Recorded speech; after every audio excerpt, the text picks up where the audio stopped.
में मेडिकल कॉलेजों और अटैक अस्पतालों में मुखिया पद पर लगाने वाले चिकित्सकों को घर पर निजी प्रैक्टिस का मुंह त्याग कर फुल टाइम कार्य करना होगा। जो प्राचार्य या अधीक्षक बनेंगे उन्हें अब कॉलेज और अस्पतालों की प्रशासनिक व्यवस्थाओं पर ही फोकस करना होगा और इसके लिए उन्हें बाकायदा शपथ पत्र भी देना होगा कि वे घर पर क्लिनिक नहीं चलाएंगे।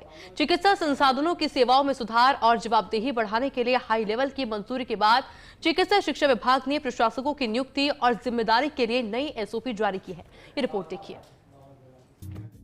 प्रदेश के चिकित्सा संस्थानों में जरूरतमंद मरीजों को बेहतर सेवाएं देने के लिए भजनलाल सरकार लगातार नवाचार पर फोकस कर रही है।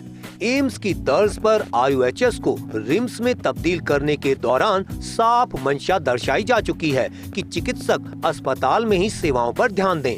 इसके लिए रिम्स के लिए चयनित चिकित्सकों की पात्रता में घर पर प्रैक्टिस को प्रतिबंधित किया गया है।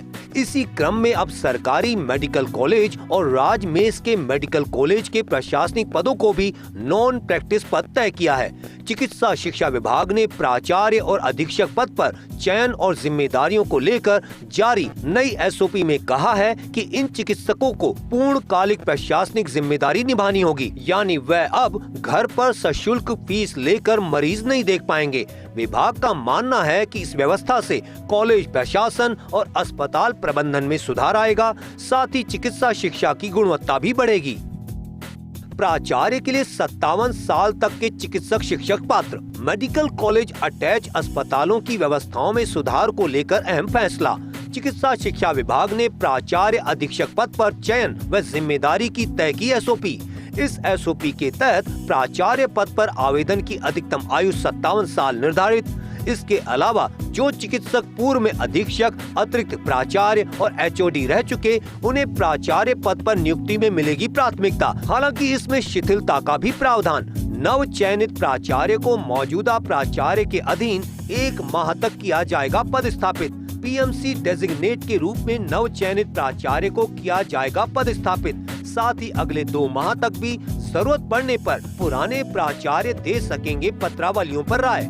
मेडिकल कॉलेज में अब अतिरिक्त प्राचार्य की जिम्मेदारी तय।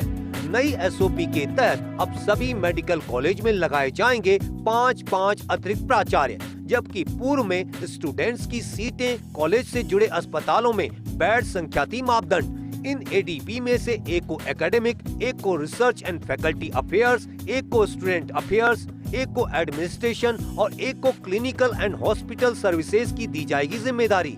फैकल्टी में से सबसे सीनियर मेडिकल टीचर को बनाया जाएगा अतिरिक्त प्राचार्य प्रथम। हालांकि जहां स्वीकृत पद के मुकाबले फैकल्टी कम, वहां उसी अनुपात में लगेंगे एडीपी। चिकित्सा शिक्षा विभाग ने प्रशासनिक पदों पर चयन के लिए अनिवार्य एनपीए समेत अन्य सख्त नियम लागू तो किए हैं, लेकिन उन्हें धरातल पर लागू करना काफी बड़ी चुनौती होगा, क्योंकि प्राइवेट प्रैक्टिस अलाउ होने के बावजूद ऐसी स्थिति बन रही है कि कई कॉलेज व अस्पताल अधीक्षक पद के लिए कुछ ही फैकल्टी की तरफ से ही आवेदन आ रहे हैं। हालांकि इस तरह की परंपरा को देखते हुए विभाग ने राजस्थान में पहली बार केंद्र और अन्य राज्यों से भी योग्यता के आधार पर चिकित्सक बुलाकर प्रशासक नियुक्ति करने की दिशा में रास्ता खोला है। राजस्थान के चिकित्सा संस्थानों के मुखिया यानी कि प्राचार्य और अधीक्षक अब घर पर प्रैक्टिस नहीं कर पाएंगे।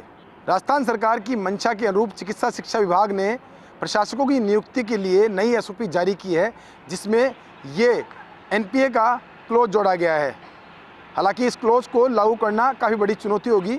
अब देखना यही होगा कि विभाग इस क्लोज को यानी कि एनपीए को लागू करने में कितना सफल हो पाता है। कैमरा पर्सन यासीन के साथ विकास शर्मा, फर्स्ट न्यूज़ जयपुर।